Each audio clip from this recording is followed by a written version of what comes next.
السلام ورحمۃ اللہ وبرکاتہ۔ اللہ رب العالمین خیر و عافیت میں رکھے۔ سوال ایک میسج کے سلسلے میں تھا، اور وہ میسج اس طرح سے ہے کہ انتقال پر ملال کی خبر ہے، انا للہ و انا الیہ راجعون ہے، میت کے لیے دعا ہے، گھر والوں کے لیے صبر کی تلقین ہے، اور اس کے بعد کہا گیا ہے کہ اگر آپ کے پاس وقت ہو تو 3 دفعہ یا 4 دفعہ سورہ اخلاص پڑھ لیجئے تاکہ متوفی یا میت کے لیے ایصال ثواب ہو جائے۔ تو کیا ایسے ایصال ثواب ہوتا ہے؟ اس کا جواب یہ ہے کہ پہلے جو باتیں ذکر کی گئی ہیں وہی باتیں کافی ہیں، وہی باتیں کافی ہیں کہ ایک مسلمان وفات کی خبر سنے تو انا للہ و انا الیہ راجعون کہے کہ ہم سب اللہ رب العالمین کے ہیں، اور اللہ رب العالمین ہی کے پاس ہمیں بھی جانا ہے، اور اس کے بعد میت کے لیے دعا کرے۔ دعا سب سے عظیم ترین مومن کا ہتھیار ہے، جیتے جی بھی اور وفات کے بعد بھی۔ اس بات کو لوگ جان جائیں تو ایصال ثواب کا جو چکر ہمارے ہاں چلا ہوا ہے، یا کچھ لوگوں نے اپنا کاروبار بنا لیا ہے، اس کا جنازہ نکل جائے گا۔ جہالت کی بنیاد پر ایصال ثواب کا بازار گرم ہے۔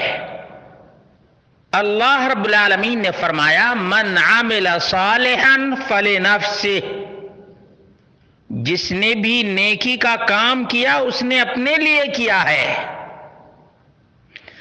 اس لیے نیکی کا کام خود کر کے جانا چاہیے۔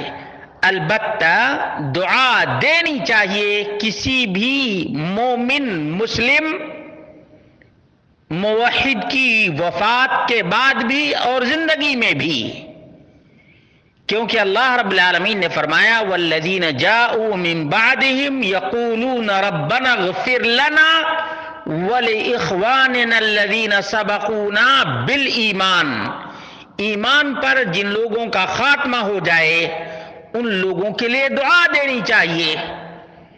اب اللہ کے رسول صلی اللہ علیہ وسلم کا فرمان بھی سن لیجئے۔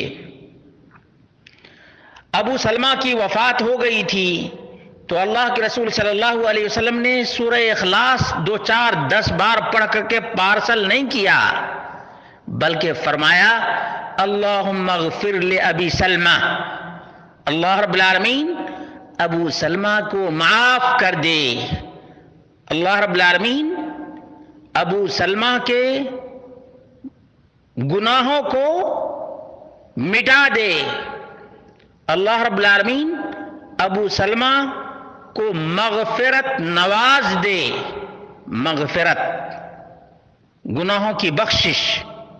اللہ کے رسول صلی اللہ علیہ وسلم نے ایصال ثواب کے لیے قرآن کی تلاوت نہیں کی۔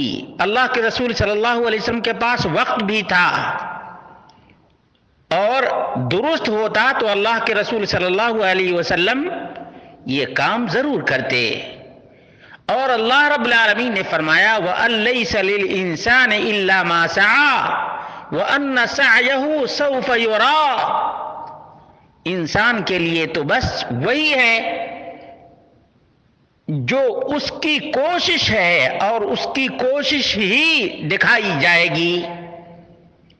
اسی لیے امام شافعی رحمہ اللہ نے کہا کہ اگر کوئی قرآن پڑھ کر پارسل کرتا ہے، ایصال کرتا ہے،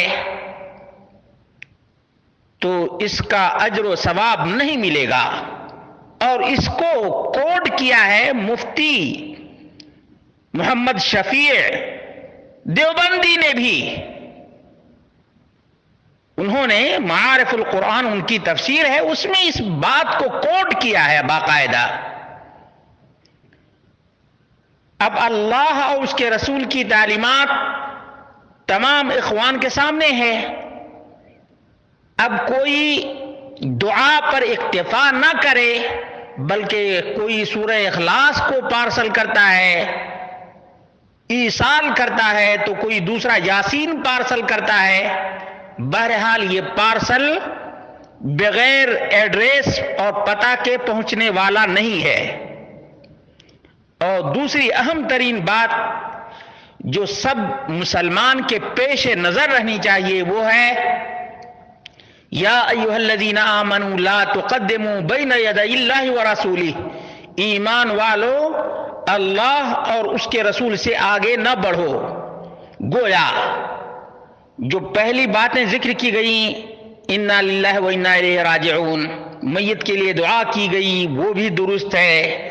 یہ جو سورہ اخلاص 3-4 دفعہ پڑھ کر ایصال کرنے کی بات ہے، یہ اللہ اور اس کے رسول سے آگے بڑھنا ہے، اور جو کوئی بھی اللہ اور اس کے رسول سے آگے بڑھے گا اس کا عمل اسی کے منہ پر دے مارا جائے گا۔ علماء احناف نے بھی لکھا ہے کہ قرآن خوانی یہ بالکل حرام ہے، حرام، یاد رکھیے گا۔ اور یہ ادھر ادھر کی بات نہیں، فتح القدیر کے اندر یہ بات مذکور ہے۔ قرآن خوانی، قرآن پڑھ کر یا سورہ اخلاص پڑھ کر، سورہ یاسین پڑھ کر میت کے لیے پارسل کرنا بالکل حرام ہے۔ یاد رکھو مسلمانوں، اللہ رب العالمین ہی سمجھ دینے والا ہے۔